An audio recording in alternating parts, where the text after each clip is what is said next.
চেনার তুমি তৌফিক দাও খোদা, তোমাকে চেনার তুমি তৌফিক দাও। নিজেকে চেনার তুমি তৌফিক দাও খোদা, তোমাকে চেনার তুমি তৌফিক দাও।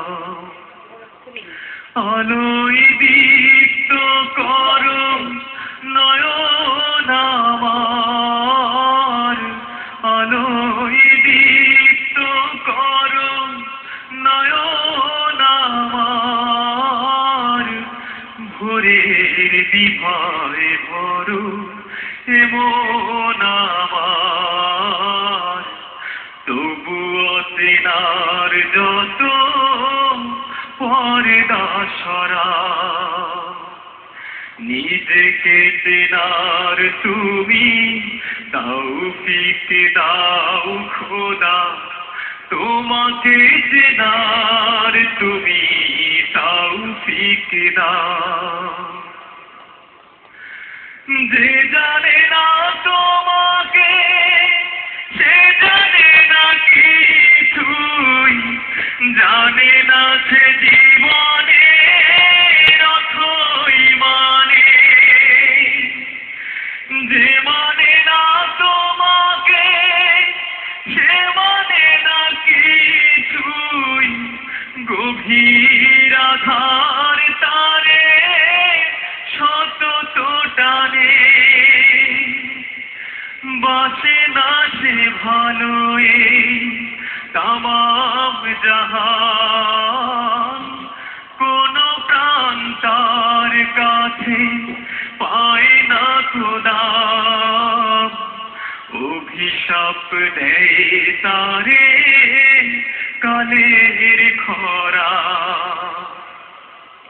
নিজেকে চেনার তুমি তৌফিক দাও খোদা, তোমাকে চেনার তুমি তৌফিক দাও।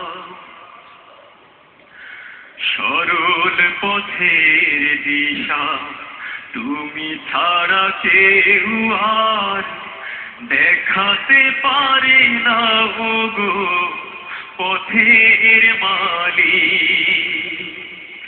মনের ভ্রান্তি যত তুমি ছাড়া কেউ আর মোছাতে পারে না গো মহান খালিক। দানবিক সংশয় যুগে যুগে মিথ্যার বেসাতি করাই বড় যোগ্যতর। নিজের স্বার্থ ছাড়া বোঝে না কিছুই, বস্তুই সব তার লক্ষ্য জড়। স্বদেশের ব্যথা তারে করে না কাতর, বিবেকের ঘরে তার শুধুই পাথর। কি যে কি বোঝে না, বোঝে না সে তা। নিজেকে চেনার তুমি তৌফিক দাও খোদা, তোমাকে চেনার তুমি তৌফিক দাও। মাশাআল্লাহ, আল-আমিন খুব কনফিডেন্স নিয়ে গাইলে। হ্যাঁ, আমাদের বিচারক বৃন্দ কি বলেন শুনে আসি। মান্নান স্যার, ওর গলার আওয়াজটা খুব ভালো, গলায় আবেগ ছিল, গাওয়ার আবেগ ছিল, সম্পূর্ণ সবকিছু দিয়েই ভালো ছিল। একটা জিনিস আমার কাছে, একটা শব্দ, একটা উচ্চারণ আমার কাছে মনে হচ্ছে, উচ্চারণটা মনে হয় ওটা না হয়ে এটা হতে পারে কিনা আপনারা একটু বলবেন। ও বলছে বারবার তাওফিক তাওফিক, তৌফিক হবে না কথাটা? তৌফিক হবে, তৌফিক তৌফিক হবে। তুমি এটা কি কোনো যিনি শিখিয়েছেন নাকি তুমি ক্যাসেট থেকে উঠিয়েছো গানটা? যে ক্যাসেট থেকে যিনি গেয়েছেন তিনি তাওফিকটাই দিয়েছেন আর কি। এটা তো আমার মনে হয় এটা উচ্চারণটা ঠিক হয়নি। তোমার কিছু করার ছিল না, তারপরেও তোমাকে জেনে নেওয়া উচিত ছিল যে এই উচ্চারণটা, আমি যে এই গানটা করব উচ্চারণটা কি এটা হবে না এটা হবে। এটা তোমার কিন্তু একটু জেনে কারোর কোনো অভিজ্ঞ কারোর কাছে জেনে নেওয়া উচিত ছিল তোমার। এটা তাওফিক, এটা ঠিক আমি শুনি নাই বলেই। এটা যেহেতু আরবি শব্দ তৌফিক, তো এটা কিন্তু তৌফিক হবে না এমন। ঠিক আছে, তোমাকে ধন্যবাদ। ধন্যবাদ স্যার। জনাব ওবায়দুল্লাহ তারেক। আমরা আসলে সহজে অনেক কিছু পেয়ে যাই, তো এই জন্য সাধনার জায়গাটাকে বন্ধ করে দিয়েছি। এত বড় একটা কম্পিটিশন, সেখানে অবশ্যই শ্রমটা যদি সেভাবে হতো কারোর কাছে, গুরুজনদের কাছে যারা ভালো দক্ষ, এই বিষয়গুলো আরো ক্লিয়ার করা যেত, তাহলে মনে হয় আরো বেশি বেটার হতো। আমি ওর দাম্ভিক এই ময়ের পরে যে ভ, এই উচ্চারণটার ব্যাপারে একটু অস্পষ্টতা খেয়াল করেছি, এই বিষয়টা খেয়াল করবা তুমি। আর গায়কী তো বরাবরই ভালো, তবে গত পর্বের চেয়ে আজকে ওর দরদ আমি বেশি কিছুটা লক্ষ্য করেছি। তবে হৃদয় টাচ করার জন্য আরো অ্যাট্রাকটিভ হতে হবে, এই বিষয়গুলো খেয়াল করবে ইনশাআল্লাহ। ঠিক আছে, ধন্যবাদ আপনাকে। জনাব আব্দুর রাজ্জাক খান। মাশাআল্লাহ, মারহাবা মারহাবা। আল আবির, অনেক সুন্দর গিয়েছো, আমি খুবই মুগ্ধ। তুমি অনেক দরদ দিয়ে গিয়েছো।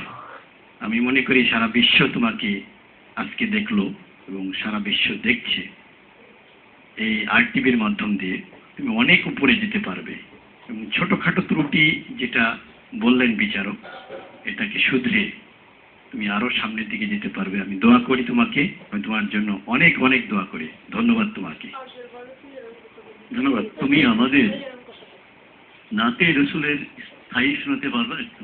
হাজারো ব্যথা বেদনার পরে ফিরে আসনি তুমি আপন ঘরে, দিনের আলো তুমি ছড়িয়ে দিতে চলে গেলে মদিনায় মক্কা ছেড়ে। হে রাসূল, তোমাকে ভুলি আমি কেমন করে। হে রাসূল,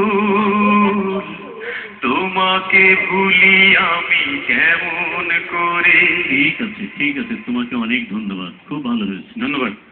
আলামে জি, শুনলে তো, ছোট্ট একটু সমস্যা, ঠিক আছে। এই বিষয়টি মাথায় রাখলে আমার মনে হয় ভবিষ্যতে আর কোনো সমস্যা হবে না। তুমি অপেক্ষা করবে আমাদের সাথে এবং ভবিষ্যতে এই ভুলগুলো শুধরে আমাদের এই মঞ্চে আবারও আসবে, এমনটা প্রত্যাশা করছি। দেখা যাক ফলাফল কি বলে। সুপ্রিয় দর্শক, আপনারা দেখছেন আপনাদের পছন্দের ট্যালেন্ট শো শাপলা সিটি ইসলামিক